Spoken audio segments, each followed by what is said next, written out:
It's very ambitious. That's all I'll say. It took a long time to write. It's really ambitious, and it goes from like the fall of the angels to the death of the last apostle. It goes from the fall of the angels to the death of the last apostle.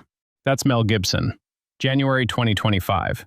On Joe Rogan's podcast, describing the sequel to The Passion of the Christ. 7 words, and they just redefined what a Christian film can be. Because what he's building right now, in Rome, on IMAX cameras, with a $200 million budget, has never been attempted, not once, in the entire history of cinema. Angels, demons, hell, Christ descending into the underworld, battles in realms science doesn't have a name for. Mel Gibson called it an acid trip. His words. And before this video is over, you're going to understand exactly what's coming, why Hollywood is watching this in silence, and why the man who made it spent 7 years writing it in secret. This is Make Faith Famous. Let's get into it.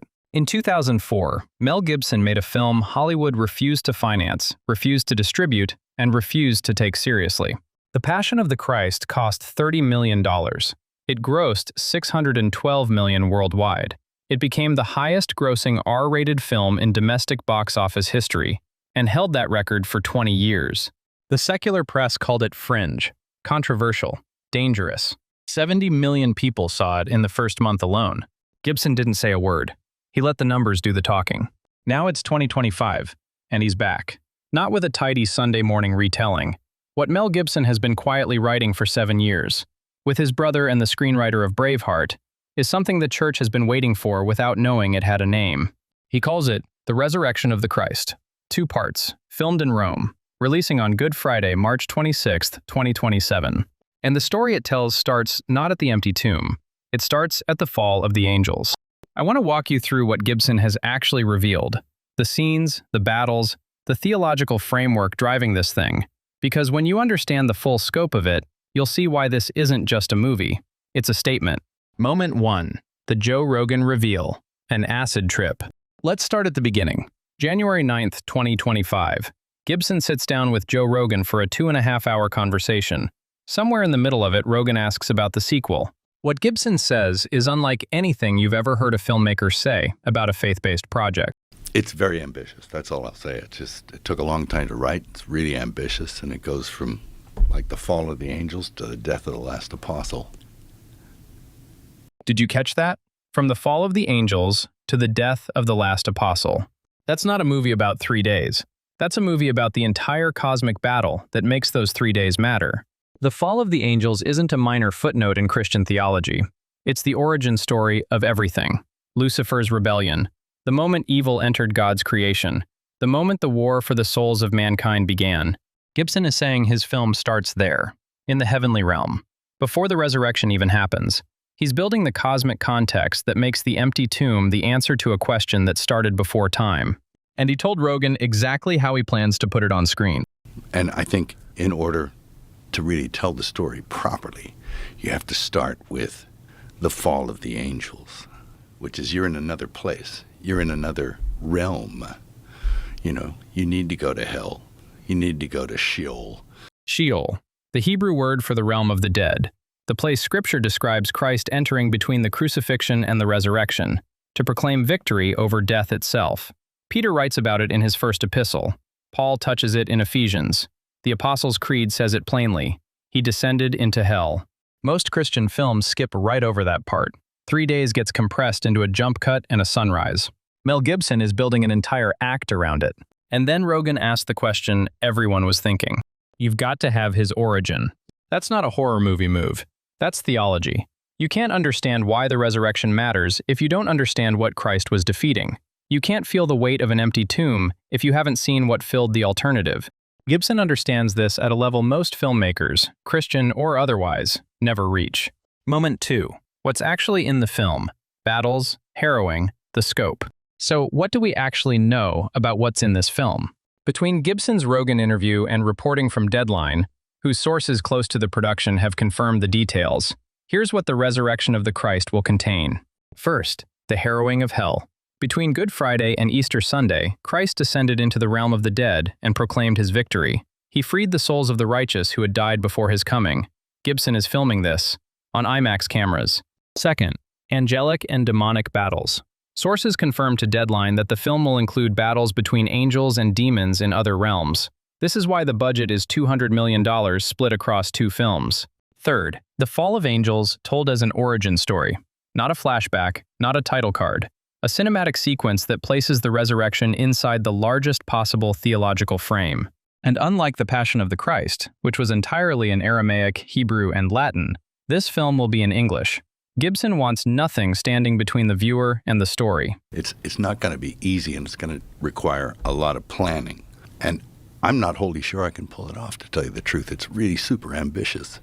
But I'll take a crack at it, because that's what you got to do, right? Walk up to the plate, right? I'm not wholly sure I can pull it off.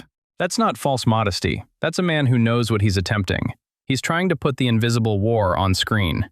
And he's filming it in Matera, Italy, the same hillside town where he filmed portions of The Passion of the Christ 2 decades ago. There's something almost prophetic about that.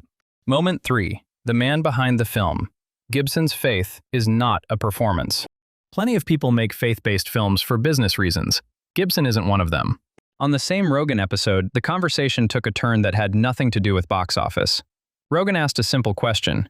Do you actually believe the resurrection happened? As a real event, not a metaphor. For people to swallow. Yes. That's the one that requires the most faith. The most faith and the most belief, yeah, resurrection. Yeah.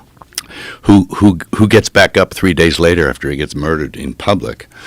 Who gets back up under his own power? Buddha didn't do that shit. Right. So. You believe that was a real event? Yeah, I do. Not, I think it's a beautiful story. Not, I respect the tradition. Not the careful, hedged, Hollywood-approved version of faith that won't cost you anything at a dinner party. I do actually believe this stuff to the full. This is the man who spent 7 years writing this film.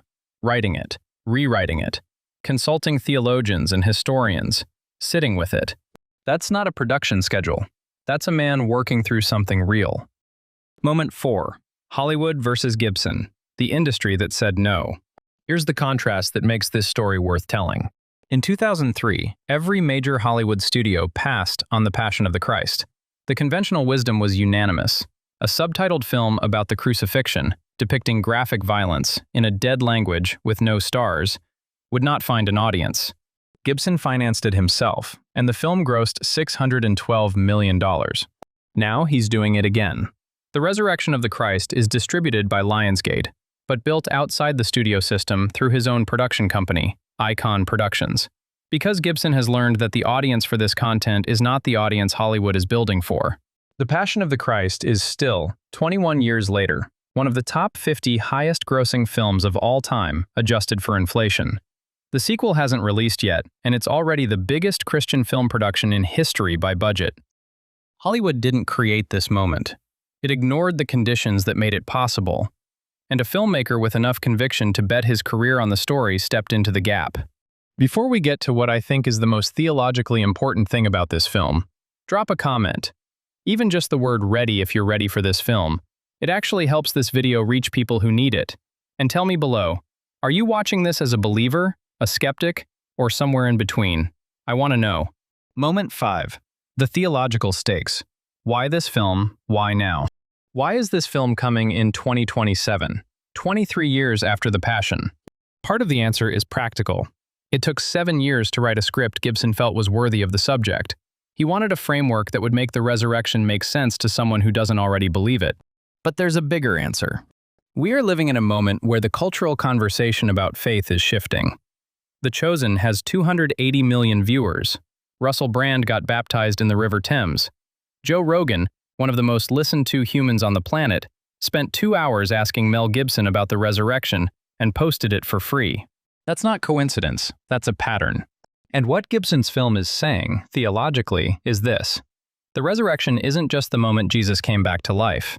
It's the moment the entire war changed. The forces that have been fighting for the souls of mankind since the fall of the angels hit a wall they couldn't break through, and Christ walked through it anyway. That's the story. That's always been the story.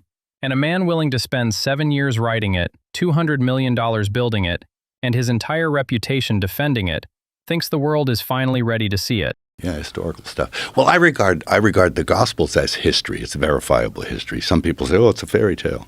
He never existed, but he did.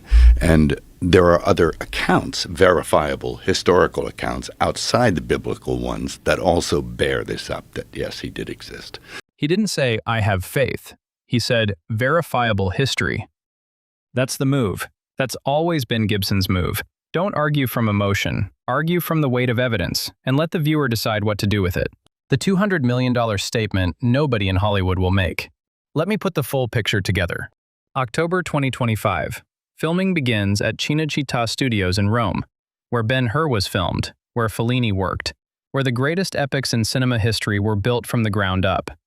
Budget, $200 million, $100 million per film. The largest Christian film production in history by a long way. Format, IMAX cameras. The same cameras used for Oppenheimer, for Interstellar. The format reserved for moments when filmmakers decide the screen needs to be as large as the story. Shoot, 11 months. Rome, Matera, Brindisi. Locations chosen because they look like the ancient world. Because the stones carry 2,000 years of memory.